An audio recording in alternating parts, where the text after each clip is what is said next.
Hello friend, नमस्कार। स्वागत है आपका एक बहुत ही इंपॉर्टेंट वीडियो में। अभी हम बातचीत कर रहे हैं पीएफ एडवांस क्लेम के विषय में। अगर आपको भी चाहिए कि आप पीएफ जो क्लेम कर रहे हैं वह एक बार में सेटल्ड हो जाए, तो कुछ बातों का ध्यान रखना होगा। जैसे कि आप जब क्लेम राइज कर रहे हैं उस समय आपके पास एक कैंसिल चेक की कॉपी, अगर चेक अवेलेबल नहीं है तो पासबुक के फर्स्ट पेज की कॉपी और उसमें सील साइन किया हुआ रहे बैंक का, ठीक है। अगर यह अवेलेबल नहीं है तो इस केस में जो है आप बैंक स्टेटमेंट का यूज कर सकते हैं, लेकिन स्टेटमेंट अगर आप बैंक से एक बार वेरीफाई करवा लेते हैं, स्टेटमेंट की कॉपी जो आपके पास अवेलेबल है उसको जो है अगर बैंक से वेरीफाई करवा लेते हैं, सील साइन करवा लेते हैं, तो वह आपका पूर्ण रूप से वैलिड होगा। ऐसा नहीं है कि यह वैलिड नहीं है, लेकिन पूर्ण रूप से वैलिड होगा। क्योंकि अभी 2-4 क्लेम हम किए थे जिसमें कि स्टेटमेंट लगाए थे, तो डायरेक्ट जो स्टेटमेंट लगाए वह रिजेक्ट हो गया था, लेकिन उसके बाद जब हम सील साइन करवा के मतलब कि अटेस्टेड करवा के ब्रांच से फिर से उसको क्लेम किए तो वह सेटलमेंट हो गया। तो एक बात का यहाँ ध्यान रखिएगा।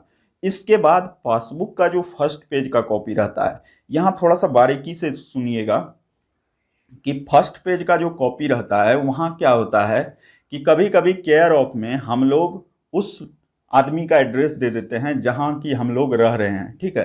काहे कि पत्राचार का पता है तो उस जगह हम लोगों का इजी वे में पहुंच जाए कोई भी मतलब चेक हो या जो भी रिलेटेड चीज़ हो, तो इसलिए हम लोग केयर ऑफ में जहाँ रह रहे हैं वहाँ के मकान मालिक का एड्रेस दे देते हैं या और किसी नियरेस्ट लोगों का दे देते हैं जो कि सही से एड्रेस पर पहुंच जाए।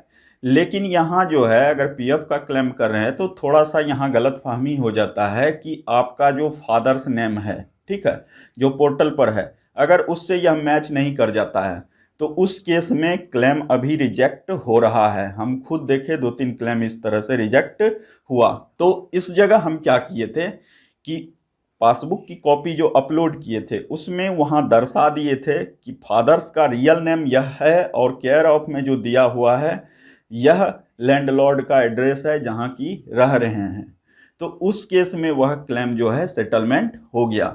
लेकिन बहुत सारा क्लेम इस तरह से रिजेक्ट भी हो रहा है, तो आपको घबराना नहीं है। यह बात जो है ध्यान में रखना है। अगर क्लेम कर रहे हैं तो एक लाइन उसके नीचे जो है जोड़ दीजिएगा, तो इस तरह से आपका क्लेम सेटल्ड होने में कहीं कोई दिक्कत नहीं आएगी, ठीक है।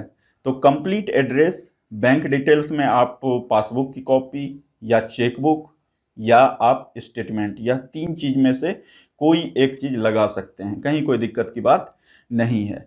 अब है कि कौन सा पैरा से आप निकालना चाहते हैं, जिससे कि अधिक से अधिक अगर पैसा निकालना चाहते हैं, तो अगर आपका जॉब 5 वर्ष से अधिक है तो इस केस में कंस्ट्रक्शन ऑफ हाउस से अगर आप पैसा निकालेंगे तो वहां आपका मैक्सिमम पैसा निकलेगा। अगर जॉब 5 वर्ष से कम है और ज़्यादा से ज़्यादा पैसा निकालना चाहते हैं तो इसमें एम्प्लॉय शेयर से आपका मैक्सिमम पैसा निकलेगा।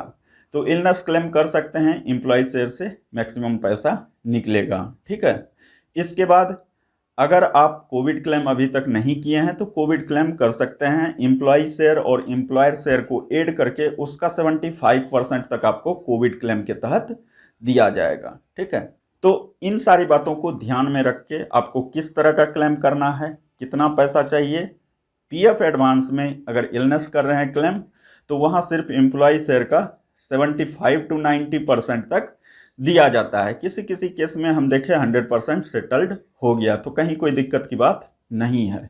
लेकिन अगर आप चाहते हैं कि एम्प्लॉयर शेयर से भी लें तो वह कोविड क्लेम कर सकते हैं अगर एक बार भी नहीं किए हैं। एक अकाउंट पर 2 बार कोविड क्लेम किया जा सकता है।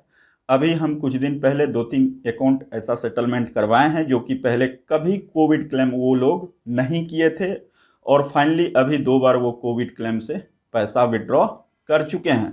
तो अगर आप भी पहले नहीं किए हैं कभी भी कोविड क्लेम तो कोविड क्लेम से पैसा निकाल सकते हैं, कहीं कोई दिक्कत की बात नहीं है।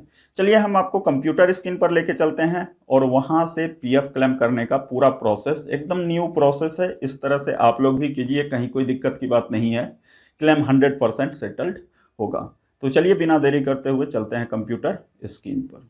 हम पीएफ के मेन पोर्टल पर आ चुके हैं। यहाँ से अभी हम आपको पीएफ का एडवांस क्लेम करना सिखाएंगे कि किस तरह से आप लोग पीएफ का एडवांस क्लेम करेंगे ताकि आपको कहीं कोई दिक्कत नहीं हो, आपका क्लेम जो है एक बार में सेटल्ड हो जाए। तो सबसे पहले आप लोगों को इसी साइट पर आना है। इसका लिंक हम आपको डिस्क्रिप्शन में प्रोवाइड कर देंगे। इस लिंक की सहायता से आप डायरेक्ट इस इंटरफेस पर पहुंच सकते हैं। यहाँ से हम लोगों को आना है KYC अपडेशन मेंबर पर। यहाँ हम क्लिक करते हैं। ये आपका UN पोर्टल ओपन हुआ है। अगर इस पोर्टल पर आप डायरेक्ट आना चाहते हैं तो हम आपको यह लिंक प्रोवाइड कर देंगे। इस लिंक की सहायता से आप लोग डायरेक्ट UN पोर्टल पर पहुंच जाएंगे और यहाँ से आप पीएफ एडवांस हो, फुल एंड फाइनल हो या ट्रांसफर क्लेम हो, सब कुछ कर सकते हैं। ठीक है, तो चूंकि अभी हम पीएफ का एडवांस खास करके इलनेस पारा के तहत करना सिखाएंगे, तो इसके लिए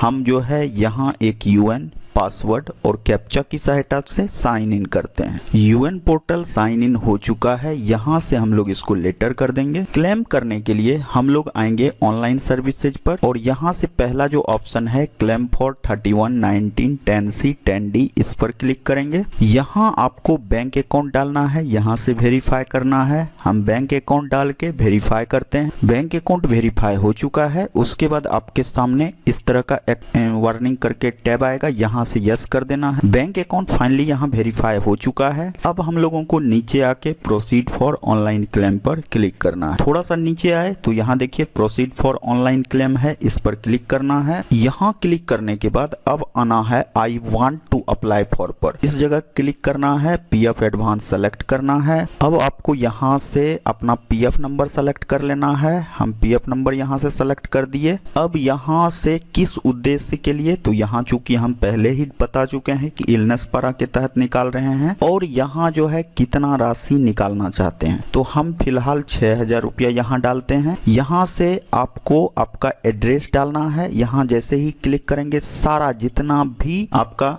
स्टेट है सबका डिटेल्स आएगा। जो भी आपका स्टेट रहेगा यहाँ से चूज कर लेंगे। हम एड्रेस फिलअप करके आपको दिखा रहे हैं। यहाँ एड्रेस और बैंक अकाउंट भी डाल चुके हैं। अब यहाँ आपको टिक मार्क करना है और गेट आधार OTP पर क्लिक करना है। आधार से रजिस्टर्ड मोबाइल नंबर जो है उस पर OTP जाएगा। उस OTP को यहाँ डालना है और यहाँ से वैलिडेट कर देना है। चलिए हम करके आपको दिखा रहे हैं। OTP डाले हैं और यहाँ से हम लोग वैलिडेट कर देते हैं।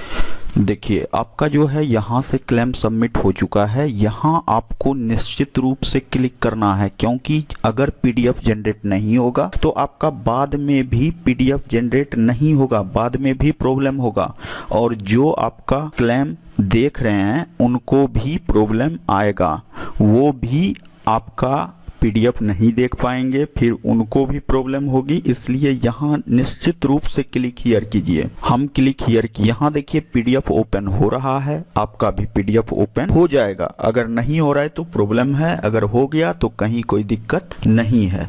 आपका सारा डिटेल्स इसी तरह से जैसे हम प्रोसेस किए आपको करना है। 100% आपका क्लेम जो है सेटल्ड होगा। देखिए जहाँ तक इलनेस की बात है, अगर PF ऑफिस फ्री रहता है तो फिर आपका क्लेम जो है 1 से 2 दिन में भी सेटल्ड हो जाएगा। अगर वहाँ वर्कलोड अधिक है तो उस केस में आपको टाइम लग सकता है, तो इसलिए थोड़ा सा पेशेंस कीजिए। 15 से 20 दिन फाइनली जो है आपका क्लेम सेटल्ड होता है, लेकिन मैक्सिमम केस में इतना दिन नहीं जाता है, इससे पहले ही क्लेम सेटल्ड हो जाता है। तो बस आपको यही जानकारी देनी थी कि किस तरह से आप लोग क्लेम करेंगे ताकि आपको कोई परेशानी नहीं हो। आपको वीडियो कैसा लगा निश्चित रूप से जो है इस पर अपना कमेंट कीजिए और वीडियो पसंद आए तो लाइक कीजिए। चैनल पर नए हैं तो सब्सक्राइब जरूर कर लीजिए। चलिए मिलते हैं एक और इम्पोर्टेंट इंटरेस्टिंग वीडियो के साथ, तब तक खुश रहिए। बाय बाय, जय।